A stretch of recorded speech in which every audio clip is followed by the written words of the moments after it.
ಕಂದಾವರ ಗ್ರಾಮ ಪಂಚಾಯತ್ ವ್ಯಾಪ್ತಿಯ ಬೈಲುಪೇಟೆ ಮಸೀದಿಗೆ ಹತ್ತಿರದಲ್ಲಿ ಪರಂಬೋಕು ತೋಡಿನ ಹೂಳೆತ್ತುವ ಕಾರ್ಯ ಮುಂದುವರಿದ ಸಂದರ್ಭದಲ್ಲಿ ಮಂಗಳೂರಿನಿಂದ ಹಾಸನದತ್ತ ಹಾದು ಹೋಗಿರುವ ಎಲ್ಪಿಸಿಎಲ್ನ ಎಲ್ಪಿಜಿ ಗ್ಯಾಸ್ ಪೂರೈಕೆಯ ಪೈಪ್ಲೈನ್ ತೋಡಿನೊಳಗೆ ಅಪಾಯದ ಮಟ್ಟದಲ್ಲಿರುವುದು ಬೆಳಕಿಗೆ ಬಂದಿದೆ.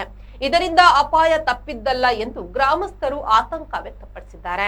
ಬೈಲುಪೇಟೆ ಮಸೀದಿಯ ಮೂಲಕ ಫಲ್ಗುಣಿ ನದಿ ಸೇರುವ ಬೃಹತ್ ಪರಂಬೋಕು ತೋಡಿನಲ್ಲಿ ಈ ಬಾರಿ ಭಾರೀ ಪ್ರಮಾಣದಲ್ಲಿ ಹೂಳು ತುಂಬಿದ್ದು, ಏತಮುಗರು ದೊಡ್ಡಮನೆ ಹರೀಶ್ ಶೆಟ್ಟಿ ಎಂಬುವರು ಸ್ವಯಂ ಪ್ರೇರಿತರಾಗಿ ಸ್ವಂತ ಖರ್ಚಿನಿಂದ ಜೆಸಿಬಿ ಮೂಲಕ ಹೂಳೆತ್ತುವ ಕಾರ್ಯ ನಡೆಸಿದ್ದಾರೆ.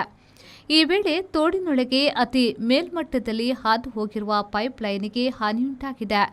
ಆವಾಗಲೇ ಎಚ್ಪಿಸಿಎಲ್ ಪೈಪ್ಲೈನ್ ಭೂಮಿಯ ಮೇಲ್ಭಾಗದಲ್ಲಿ ಹಾದು ಹೋಗಿರುವುದು ಬೆಳಕಿಗೆ ಬಂದಿದೆ ಎಂದು ಸ್ಥಳೀಯರು ಹೇಳಿದ್ದಾರೆ. ಇಲ್ಲೇ ಹತ್ತಿರದಲ್ಲಿ ಗೇಲ್ ಕಂಪನಿಯ ಪೈಪ್ಲೈನ್ ಭೂಮಿಯಲ್ಲಿ 10 ಅಡಿ ಆಳದಲ್ಲಿ ಹಾದು ಹೋಗಿದೆ. ತೋಡಿನಲ್ಲಿ ಎಚ್ಪಿಸಿಎಲ್ ಪೈಪ್ಲೈನ್ ಹತ್ತಿರದಲ್ಲಿ ಪೆಟ್ರೋನೆಟ್ ಕಂಪನಿಯ ಡೀಸೆಲ್ ಪೂರೈಕೆ ಪೈಪ್ಲೈನ್ ಹಾದು ಹೋಗಿದೆ. ಅದು ಆಳದಲ್ಲಿದೆ. ಎಚ್ಪಿಸಿಎಲ್ ಪೈಪ್ಲೈನ್ ಕೇವಲ 2.5 ಅಡಿ ಆಳದಲ್ಲಿರುವುದರಿಂದ ಅನಾಹುತ ಸಂಭವಿಸಿದೆ. ಮುಂದಿನ ಬೇಸಿಗೆಯಲ್ಲಿ ಇಲ್ಲಿ ಕಂಪನಿಯು 10 ಅಡಿ ಆಳದಲ್ಲಿ ಪೈಪ್ಲೈನ್ ಅಳವಡಿಕೆಯೊಂದಿಗೆ ಸಿಮೆಂಟ್ ಹಾಸು ಸುರಕ್ಷಿತವಾಗಿ ಒದಗಿಸಬೇಕು ಎಂದು ಏತಮುಗರು ದೊಡ್ಡಮನೆ ಹರೀಶ್ ಶೆಟ್ಟಿಯವರು ಒತ್ತಾಯಿಸಿದ್ದಾರೆ. ಅದ್ಯಪಾಡಿ ಪಂಚಾಯತ್ ವ್ಯಾಪ್ತಿಯಲ್ಲಿರುವ ದೊಡ್ಡ ಪರಂಬೋಕು ತೋಡು ಇದಾಗಿದ್ದು, ಇದರಲ್ಲಿ 3 ಗ್ರಾಮಗಳ ನೀರು ಹರಿಯುತ್ತಿದೆ. ಕೃಷಿ ಪ್ರದೇಶವಾದ ಇಲ್ಲಿ ರೈತರು, ಗ್ರಾಮಸ್ಥರು ಮತ್ತು ಪಂಚಾಯತ್ ಅನ್ನು ವಿಶ್ವಾಸಕ್ಕೆ ತೆಗೆದುಕೊಳ್ಳದೆ ಖಾಸಗಿ ಕಂಪನಿಗಳು ಏಕಾಏಕಿಯಾಗಿ ಯೋಜನೆ ಜಾರಿಗೊಳಿಸಿದರೆ ಭವಿಷ್ಯದಲ್ಲಿ ಇಂತಹ ಅನಾಹುತ ನಿರೀಕ್ಷಿತ. ಜ್ವಲನಶೀಲ ಗ್ಯಾಸ್, ಪೆಟ್ರೋಲ್ನಂತಹ ಯೋಜನೆಯ ಕಾರ್ಯಗತ ವೇಳೆ ನಿರ್ದಿಷ್ಟ ಮಾನದಂಡ ಹಾಗೂ ಸಂಪೂರ್ಣ ಸುರಕ್ಷತಾ ಕ್ರಮ ನಿರ್ಲಕ್ಷಿಸುವಂತಿಲ್ಲ. ಬೈಲುಪೇಟೆಯಲ್ಲಿ ಗ್ಯಾಸ್ ಪೈಪ್ಲೈನ್ ಕನಿಷ್ಠ 10 ಅಡಿ ಆಳದಲ್ಲಿ ಹಾದು ಹೋಗಬೇಕು. ಈ ಬಗ್ಗೆ ಶೀಘ್ರ ಕ್ರಮ ಜರುಗಿಸದೆ ಹೋದಲ್ಲಿ ಮುಂದಿನ ದಿನಗಳಲ್ಲಿ ಹೋರಾಟ ಅನಿವಾರ್ಯ ಎಂದು ಕಂದಾವರ ಗ್ರಾಮ ಪಂಚಾಯತ್ನ ಮಾಜಿ ಅಧ್ಯಕ್ಷೆ ವಿಜಯ ಜಿ ಸುವರ್ಣ ಹಾಗೂ ನಿಕಟಪೂರ್ವ ಸದಸ್ಯ ಜೀವನ್ ಮಲ್ಲಿ ಅವರು ಎಚ್ಚರಿಸಿದ್ದಾರೆ. ನಾವು ನೋಡಿ ಇಲ್ಲಿ ಕಂದಾವರ ಗ್ರಾಮ ಪಂಚಾಯತ್ನ ನಡಿಕಲ ಬೈಲುಪೇಟೆ ರಸ್ತೆಯ ಬದಿಯಲ್ಲಿದ್ದೇವೆ. ಇಲ್ಲಿ ತೋಡಿನ ಬದಿಯಲ್ಲಿ ಇದೊಂದು ರಾಜಕಾಲುವೆ. ಇಲ್ಲಿ ಪ್ರತಿ ವರ್ಷ ನೆರೆ ಬಂದು ಮುಳುಗ್ತದೆ. ಆದ್ದರಿಂದ ಇಲ್ಲಿಯ ಒಂದು ಮಣ್ಣನ್ನು ಹೂಳೆತ್ತುವಂಥ ಒಂದು ಕೆಲಸವನ್ನು ನಮ್ಮ ಸ್ಥಳೀಯರಾದ ಒಂದು ದಾನಿಯಾಗಿದ್ದುಕೊಂಡು ಹಲವಾರು ಜನಪರ ಕೆಲಸವನ್ನು ಮಾಡಿಕೊಂಡು ಪಬ್ಲಿಕ್ಕಿಗೆ ತೊಂದರೆ ಆಗಬಾರ್ದು ಅನ್ನುವ ದೃಷ್ಟಿಯಿಂದ ನಮ್ಮ ಹರ್ಷಿತಾ ಕ್ಯಾಟ್ರಿಂಗ್ಸ್ನ ಮಾಲಕರಾದ ಹರೀಶ್ ಶೆಟ್ಟಿ ಅವರು ಕೆಲಸವನ್ನು ಮಾಡ್ತಾ ಇದ್ದಾರೆ.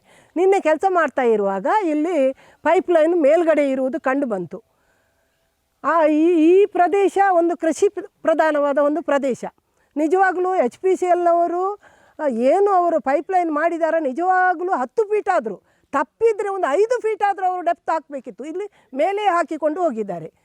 ನಿನ್ನೆ ಅಲ್ಲಿ ಬೆಂಕಿ ಹತ್ತಿಕೊಂಡು ಒಂದು ದೊಡ್ಡ ಅನಾಹುತ ಆಗುವ ಒಂದು ವಿಷಯ ಇತ್ತು. ಏನೋ ಒಬ್ಬರು ನೋಡಿದರು, ಕೂಡಲೇ ಅಲ್ಲಿ ಅವರಿಗೆ ತಿಳಿಸಿದರು, ಅದನ್ನೆಲ್ಲ ಒಂದು ವ್ಯವಸ್ಥೆ ಮಾಡಿಕೊಂಡ್ರು. ಇದು ನಿಜವಾಗಲೂ ಅವರು ಮಾಡಿದ ತಪ್ಪು. ಈಗ ಒಂದು ಎಚ್ಪಿಸಿಎಲ್ ಇದು ಪೈಪ್ಲೈನ್ ಆಗುವಾಗ ಅದಕ್ಕೆ ಅದರದೇ ಆದ ಇಂಜಿನಿಯರ್ಗಳು ಇರ್ತಾರೆ. ಯಾವ ವ್ಯಾಪ್ತಿಯಲ್ಲಿ ಸಮತಟ್ಟು ಪ್ರದೇಶದಲ್ಲಿ, ಬಯಲು ಪ್ರದೇಶದಲ್ಲಿ, ರೋಡ್ ಏನು ಹೈವೇಯಲ್ಲಿ ಎಷ್ಟು ಡೆಪ್ತ್ ಹೋಗಬೇಕು, ಈ ತೋಡಿನ ಇದರಲ್ಲಿ ರಾಜಕಾಲುವೆಗಳು ಪೈಪ್ಲೈನ್ ಹಾದು ಹೋಗುವಾಗ ಎಷ್ಟು ಡೆಪ್ತ್ ಬೇಕು ಅಂತ ಇಂಜಿನಿಯರ್ಗೆ ಗೊತ್ತಿರಬೇಕು. ಅವರು ಮೇಲೆ ಹಾಕಿಕೊಂಡು ಹೋಗಿದ್ದಾರೆ. ಇವರು ಪಬ್ಲಿಕ್ಕಿನ ಹಿತವನ್ನು ಕಾಯುವಂಥ, ಸ್ಥಳೀಯರನ್ನು ವಿಶ್ವಾಸಕ್ಕೆ ತಗೊಂಡು ಸ್ಥಳೀಯರ ಹಿತವನ್ನು ಕಾಯುವಂಥ ಒಂದು ವ್ಯವಸ್ಥೆಯನ್ನು ಎಚ್ಪಿಸಿಎಲ್ ಅವರು ಮಾಡಬೇಕಿತ್ತು. ಇದು ನಿಜವಾಗಲೂ ಒಂದು ದೊಡ್ಡ ದುರಂತ. ನಿಜವಾಗಲೂ ಈ ರೀತಿ ಅವರು ಮಾಡಬಾರ್ದು. ಆದರೆ ಅವರು ಇಲ್ಲಿ ಭೂಮಿಯ ಹಾಕಬೇಕಾದ್ರೆ ಮಿನಿಮಮ್ ಒಂದು 10 ಫೀಟ್ ಆದರೂ ಡೆಪ್ತಲ್ಲಿ ಹಾಕಿರಬೇಕು ಅವರ ರೂಲ್ಸ್ ಪ್ರಕಾರ. ಯಾಕಂದರೆ ಅದು ಭೂಮಿಯ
ಪಂಚಾಯತ್ ಸದಸ್ಯರು ಹಾಗೂ ಗ್ರಾಮಸ್ಥರ ದೂರಿನ ಮೇರೆಗೆ ಸ್ಥಳಕ್ಕಾಗಮಿಸಿದ ಎಚ್ಪಿಸಿಎಲ್ ಸುರಕ್ಷತಾಧಿಕಾರಿ ನಯನ್ ಪಾಲ್ ಅವರು ಸ್ಥಳೀಯರೊಂದಿಗೆ ಮಾತನಾಡಿ ಸುಮಾರು 10 ವರ್ಷಗಳ ಹಿಂದೆ ಪೈಪ್ಲೈನ್ ಅಳವಡಿಸಲಾಗಿದೆ. ಈಗ ಇಲ್ಲಿ ಭೌಗೋಳಿಕ ಪರಿಸರ ಬದಲಾಗಿದೆ. ಸದ್ಯ ಹಾನಿಗೀಡಾದ ಪೈಪ್ಲೈನ್ ದುರಸ್ತಿ ಕಾರ್ಯ ನಡೆಸಲಾಗುವುದು. ಇಲ್ಲಿನ್ನು ಆಳದಲ್ಲಿ ಪೈಪ್ಲೈನ್ ಅಳವಡಿಕೆ ಮತ್ತು ಪೈಪ್ಲೈನ್ನ ಮೇಲ್ಗಡೆ ಸುರಕ್ಷತೆಗಾಗಿ ಕಾಂಕ್ರೀಟ್ ಹಾಸು ಅಳವಡಿಕೆಯ ಬಗ್ಗೆ ಕಂಪನಿಯ ಮೇಲಾಧಿಕಾರಿಗಳಿಗೆ ವರದಿ ಮಾಡುವೆ ಎಂದು ಭರವಸೆಯನ್ನ ನೀಡಿದರು. एज पर लॉ मिनिमम आपको प्रोविजन जो है उसी का बेसिस में डाला गया था. जब आज से कितना हमारा पाइपलाइन इन ऑपरेशन है 10 साल हो गया, तो उसका मे बी 12 साल के 11-12 साल हो गया जब ले किया है. तो आई कैन नॉट कमेंट के उस टाइम क्या पोजीशन था बिकॉज आई वाजंट हियर.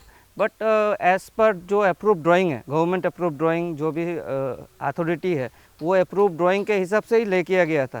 उस टाइम का टेरेन का सिचुएशन क्या था, सो आज मैं एसेस नहीं कर सकता. क्योंकि देखिए ये अगर एक नाला है तो इसमें एवरी ईयर थोड़ा एक्सकवेट कर रहा होगा, तो 10 साल में एक्सकवेट कर करके डेप्थ कम हो गया होगा. उस टाइम शायद 7-8 फीट था, वो कम होकर अभी 2-3 फीट हो गया होगा. तो अभी जो क्लीन करने गया तो एक्सपोज हो गया पाइप. ನಾಗೇಶ್ ಕಾವೂರು, ವಿ4 ನ್ಯೂಸ್, ಮಂಗಳೂರು.